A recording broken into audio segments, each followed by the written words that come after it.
Namaskar, Shada ma'am. Thank you for giving me this opportunity to speak on such a pertinent topic. And I'm having a lot of palpitations because मैंने भी अपना presentation आपको नहीं दिखाया है. So I hope I'll do justice to this topic. Can you hear me? Yes, congratulations. Thank you, ma'am. So in next 10-20 minutes, I'll be just discussing these points. Why do we need separate guidelines? And what are the sexual and reproductive issues faced by women at this age? What is the suitability of the contraceptive methods? How to diagnose menopause and when to stop contraception? And can HRT replace contraception? And what are the non-contraceptive benefits? So we all know that women over 40, they need separate guidance because they have got two issues. First of all, they have age-related comorbidities. And secondly, they have their sexual and reproductive health problems. So we know that women over 40, which are in the perimenopausal group, they have an age-related increased background risk of cardiovascular diseases. The risk of BP rises from 1 into 10,000 to 1 into 1,000 between 40 to 60 years of age. And the stroke rate doubles every 10 years after the age of 45. The risk of genital cancers and other cancers, which will affect the choice of contraceptive methods, are also increasing with this age. 80% of the breast cancer women are above 50. Now, these women have a higher risk of osteoporotic fractures because of the hypoestrogenic milieu. Then some of these women may be taking exogenous estrogens in form of HRT. So if you see this graph, this table, we see that as the age increases, breast, endometrial, and ovarian cancer increases. Conversely, the cervical cancer decreases. This is a study in UK which showed that most of the cancer was diagnosed at 25 to 29 years of age. After 40 years of age, the cervical cancer decreases in age, but rest of the cancers, they increase. So what are the main sexual and reproductive health issues which are faced by women over 40? The first thing is fertility. Now we should inform them that although a natural decline in fertility occurs with the age and spontaneous pregnancy is rare after 50, but effective contraception is required until menopause to prevent an unintended pregnancy. So if you have unprotected sexual intercourse, there are 10 to 20% chances of conceiving. And we already know that in a Guinness Book of World Record, there was a spontaneous pregnancy and delivery at 59 years of age. So once the pregnancy occurs in these women are definitely, maternal mortality rises to 3 times because of the various complications, diabetes, hypertension, PPH, APH. They have increased risk of miscarriages, stillbirth, ectopics, and congenital anomalies. And the congenital anomaly rate downs. If the patient conceives at 40, it is 1 in 146 women. And if she conceives at 45, it is 1 in 28. Now about the sexual relationships. We should discuss the sexually transmitted infections in this age group also. Because the UK survey has found that the incidence of chlamydia, herpes, genital warts, gonorrhea, and HIV are rising in the women aged 40 to 64 because after 40, many women are changing their sex partners. Most of the women, they indulge in new sexual relationships also. So condoms must be advised in these women, even if they don't require any contraception. So now this is a phase of perimenopause, which is now known as menopausal transition. In Indian women, the perimenopause begins by the age of 44.6 plus minus 3.7 years, roughly around 40 to 41 years of age. And the menopause is by the age of 46.2 plus minus 49 years, like it will be roughly from 42 to 50 years of age. So, and the perimenopause is a phase which is an average age 4 years prior to the final menstrual period, which will be characterized by irregular menses, marked hormonal changes, hot flushes, sleep disturbances, mood changes, and vaginal dryness. So we should always inform these women that if you have a significant change in the bleeding pattern, you must have an appropriate gynecological assessment and investigations whether or not you are using a contraceptive method. And the woman over 40 should be asked about any urogenital symptoms like dyspareunia, vaginal dryness, or sexual issues that may be facing, which may change our method priority. Now, as regards the suitability of contraception in this age, the WHO says that age alone is not a contraindication to any methods. We should consider personal characteristics and medical conditions individually. So we can see in this chart, Copper-T IUD, LNG IUS, implants, and progesterone-only pills are always category 1. Category 1 are the most safest. Then the DMPA and CHCs. The DMPA is category 2 after 45 years of age. That is, the benefits still weigh the risk. CHCs become category 2 after the age of 40. Now, what are the most common methods we are using in these women? Is copper T is a very common method which we use in these women, and copper T 380 IUD, which is known as Paragard, available in family planning services also. It is for 10 years of use. Now, the benefit is you can use it in women with any comorbidities without the fear of serious disease or VTE or anything. The patients may have some menstrual changes like dysmenorrhea, or they may have some heavy bleeding, but these are self-limiting and the counseling is required to prevent early discontinuation. The Faculty of Sexual and Reproductive Health supports the extended use of copper intrauterine device until menopause when inserted at the age of 40 or over. अगर हमने 40 years में डाल दिए तो हम उसे wait करेंगे 50-51 साल तक कैरी ऑन कर सकते हैं.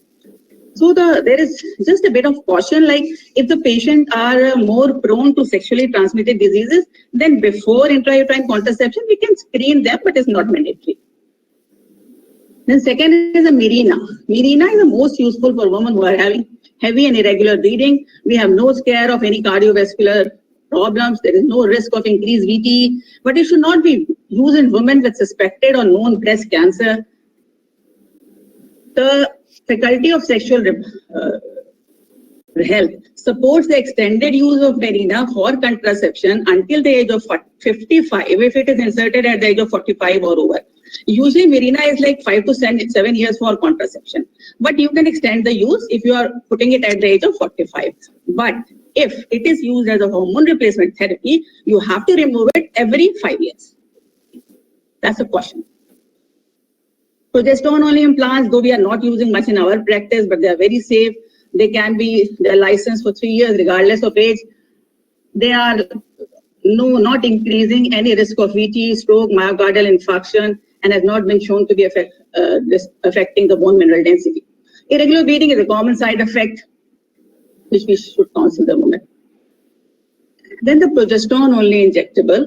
It is available as Depo-Provera in our country. Now subcutaneous injections are also available. It's the most commonly used injectable contraceptive. 55% of the women will become amenorrheic in 1 year. The concerns about the DMPA is basically the reduced in bone mineral density. So if women are using after the age of 40, we must review them regularly to assess the benefits and risk of use, and women who are 50 should be counseled for alternative methods of contraception. Compared to non-DMPA users, it has been seen that women who are using DMPA, they will experience an initial loss of bone density due to the hypoestrogenic effects of DMPA, but the evidence suggests that this initial bone loss is not repeated or worsened by the onset of menopause. DMPA has a benefit of protection from endometrial and ovarian cancer also. Now there are progesterone-only pills in our countries available in the name of the Cerejet, which is an esogestral pill. So these can be used in a woman who smoke and have got migraine and with aura and other comorbidities. There is no increased risk of VTE, stroke, MI, and not shown to be deteriorating the BMD.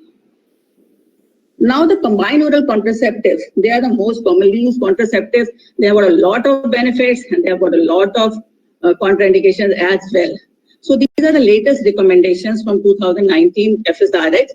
They say, suppose you are trying to use a contraceptive, oral contraceptive, ruling out all the contraindications as listed. So you will be using the COC with second generation progesterone, that is levonorgestrel or norethistone. The third and the fourth generation progesterone should be avoided because these levonorgestrel and norethistone have got the minimal VTE risk. And if you are using an ethinyl estradiol preparation, the ethinyl estradiol preparation in the COC should be less than 30 micrograms. That is the first line COC which we should use in these patients because of the potentially lower risk of VTE with such dose. Now they have got a benefit of CS. These combined hormonal contraceptives are beneficial in reducing the menstrual bleeding and pain, which is particularly relevant to the women over 40. Now we can offer them an extended or continuous regime for contraception and also the control of menopausal symptoms. So this is just a table to tell you that we are so scared of VTE. that if the patient is not using a CSC and she is not pregnant, the risk of ET will be 2 per 10,000 women. But if she is not using any contraceptive and she becomes pregnant, then the risk is 29 per 10,000 healthy women. And these three lines are showing that the third and fourth generations have got a higher risk. With levonorgestrel containing OCPs, if the risk is 5 to 7 per 10,000 women, the third and fourth generation, they have a risk from 6 to 12 per 10,000 women. So we should ideally avoid these in such patients. Now, women over aged 50 should be advised to stop taking CHC and for contraception and use an alternative safe method. Now, the CHC has got a benefit of reducing the ovarian and endometrial cancer, and this lasts for several decades after cessation. We know that COCs are helping in 20% reduction of ovarian cancer, 50% reduction of endometrial cancer, and 18% reduction in the colorectal cancer as well. And these are helping to maintain the BMD compared with non-use of hormones in the perimenopause. So the meta-analysis have found that a slight increased risk of breast cancer among women using COC, but no significant risk of breast cancer by 10 years after cessation. And women who smoke should be advised to stop CHC at 35. The other methods which are used in perimenopausal women, the sterilization is a very common method which is used by such women, especially in the rural India. We have been doing a lot of tuberculosis in our college days. So sterilization is a very good method. If a patient wants a sterilization, we should always tell them that sterilization will not alter or eliminate the menstrual periods. And if they have been using another method of contraception, then they should be made aware that the bleeding pattern may well change after sterilization because they have stopped the original contraceptive method. Natural family planning methods and withdrawal methods are being used also in the perimenopausal age, actually, because the fertility goes down. So less effective methods in younger women become more effective here also. So barrier methods must be used to prevent the STIs, and the estrogen creams are not advised to use with the condoms because they increase the failure rate. So these are certain tips which I've just read, and I want to emphasize on these. So eligibility criteria of female sterilization: the client should be ever married. She should be above 22 years and below 49 years. And this couple should have at least one child whose age is above 1 year, unless the sterilization is medically indicated. And clients and their spouses or partners must not have undergone sterilization in the past, except for failure of previous sterilization. Now, this is a big question: when to stop contraception. This is a very complicated sort of a table. I would just tell that everybody should stop contraception at 55 years of age. Supposing a patient is using a non-hormonal contraceptive and she is less than 50 years of age and she has got an amenorrhea, then we should continue 40 years of amenorrhea. But if she is more than 50 years of age, we should stop after 1 year of amenorrhea. Am I audible? Hello? Yes. Audible. Combined hormonal contraceptives can be used till 50 years of age. We must stop them at 50 years of age and switch to non-hormonal methods or progesterone-only methods. If the progesterone-only injectable is used, they can be continued till 50 years, provided all the precautions are taken. And after 50, DMPA should be stopped. Alternative methods should be switched over. Progesterone-only implants, pills, LNG, IUD can be continued to the age 50 and beyond. And they should be stopped at 55 years of age. But supposing a patient comes to you and she wants to say that I don't want to use after 50 years of age, then what is the alternative? Then we can do a FSH level. If the FSH level is 30 and after 6 weeks also it is same, then we can discontinue the method after 1 more year. But if the FSH level is in premenopausal range, then you ask the patient to continue the methods, and after 1 year, again you check. If it becomes in a menopausal range, continue for 1 more year. And the Mirena LNG IUS inserted at more than 45 can remain in situ until the age of 55, if it is used for contraception or for heavy menstrual bleeding, not for progesterone support. The non-contraceptive methods, the non-contraceptive benefits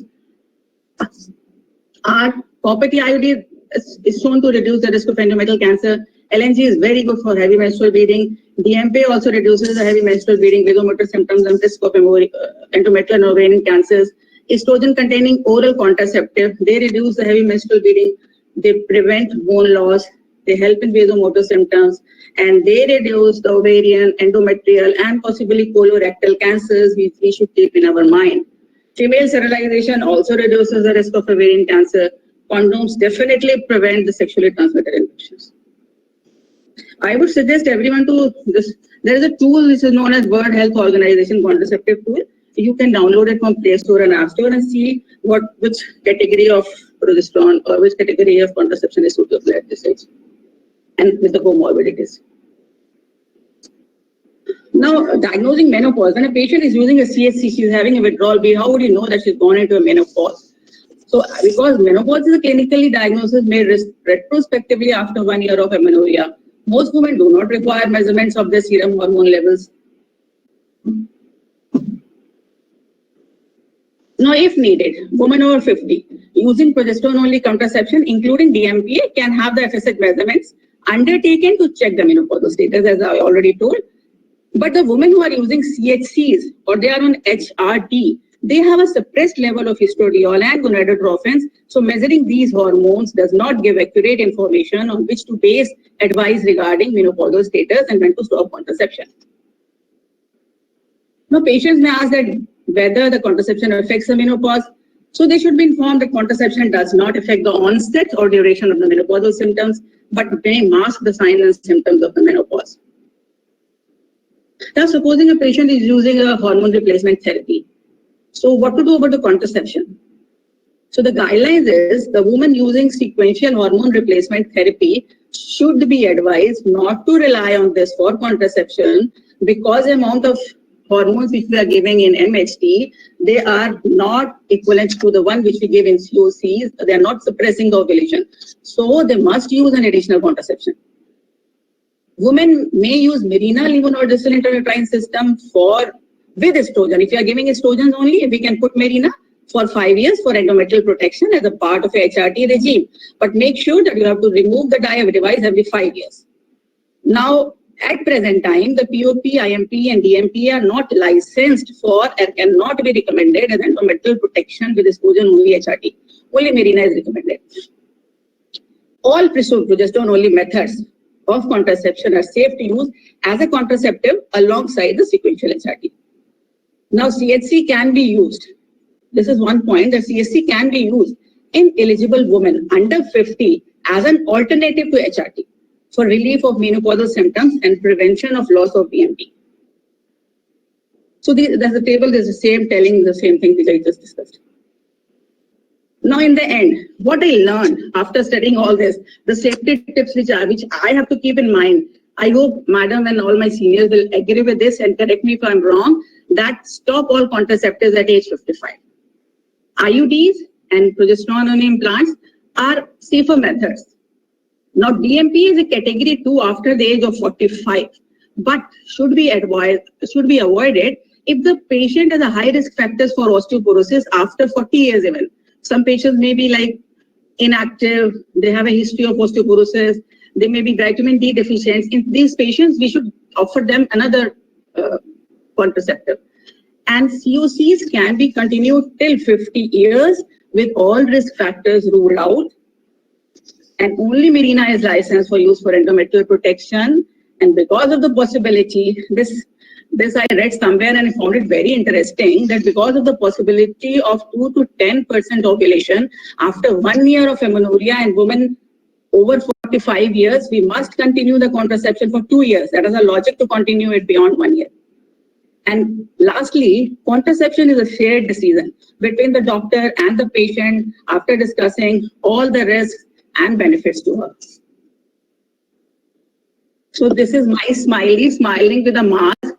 Let us protect ourselves from corona with the mask, and we should protect unintended pregnancies by the contraceptive methods. Somewhere I read this and I found it very hilarious that it is not economical to go to bed early to save the candles if the result is twins. Thank you. Superb. How to come back? बहुत बढ़िया, बहुत अच्छा. Superb, superb. Thank you, ma'am. Thank you. Every line was relevant. Thank you. बहुत बढ़िया था. Very nice. बहुत ही बढ़िया. बहुत अच्छा. Sanju, great hard work you did. Malti very nice. Ma'am stop sharing कर लीजिए। एरो पे डालूं? हाँ जी मैम। एरो पे डालूं? Doctor, does want to make any comment? Doctor Excellent talk. Malvika, Madam, it was such an excellent talk. I think, like you said, every line was important. And she brought forward, Dr. Manju, you brought out the whole subject beautifully. And you made यहाँ all पे the points very clear. Presentation आ रहा है ना, presenting उस पर कर I'm दीजिए। really proud of that. Very good presentation. Thank you, ma'am. बहुत बढ़िया, बहुत ही बढ़िया। Very practical I think you know she and very had good.